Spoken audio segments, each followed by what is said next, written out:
Thank you, Madam Chairwoman. I have a couple questions, and you may have addressed this already, but I do want to ask because I get a lot of questions about this from back home.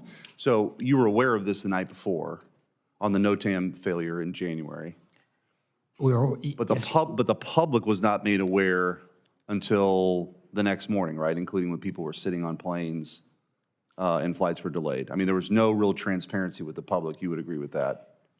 What I would agree with, sir, is that the system on the night before was operating, and also airlines were not reporting that there were any operational impacts on the night of the 10th.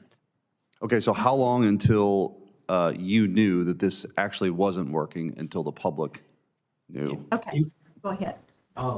So first thing I wanted to check with is, do you any of the outlet? I think that was one of our colleagues trying to. That's okay. Can I have my in line 10 just seconds before. back? Yeah, Just sure. kidding. Right. Okay, I just want to move on to something else. So in the president's budget that has been submitted, there is $2.4 million proposed to address climate change.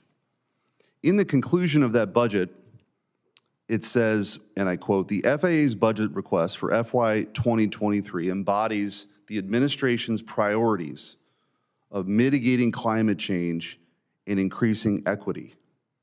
Do you believe that that is your mission at the FAA, to mitigate climate change and increase equity? Is that your job at the FAA? I believe it's all of our jobs, sir, to address climate change, and it's one that we take seriously. Okay, in that report, there's further commentary about it as a response to the accelerating climate crisis. Do you believe we have a climate crisis? I was just at the ICAO convention where the majority in an overwhelming fashion supported moving to net zero carbon emissions by 2050. So if you look out across the global community, it is one that's staring us in the face, and it is one we must address. Yeah, I'm not really interested in the global community's view. I'm interested in the FAA's view, whose mission is supposed to be safe and affordable travel for the American public. And what I've noticed with agencies, and this was particularly heightened in COVID, and I think is now the playbook, we went from global warming to climate change to now a climate crisis. And as you've indicated, words matter.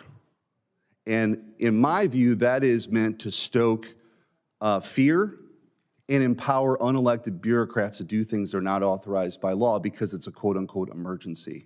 And so I have deep concerns with spending $2.4 million on, it's not really clear, but I want to read you something from this. It says the FAA, this is the same budget request, the FAA will need to continue supporting maintenance and implementation of ICAO's carbon offsetting and reduction scheme for international aviation. Corsica, the international standard. Corsica is a market-based measure that allows international operators to achieve carbon neutral growth through the use of carbon offsets and sustainable aviation fuel.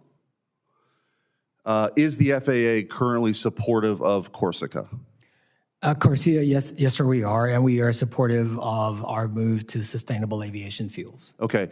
I am distressed and troubled that the Secretary, Buttigieg, Pete Buttigieg, is not here today.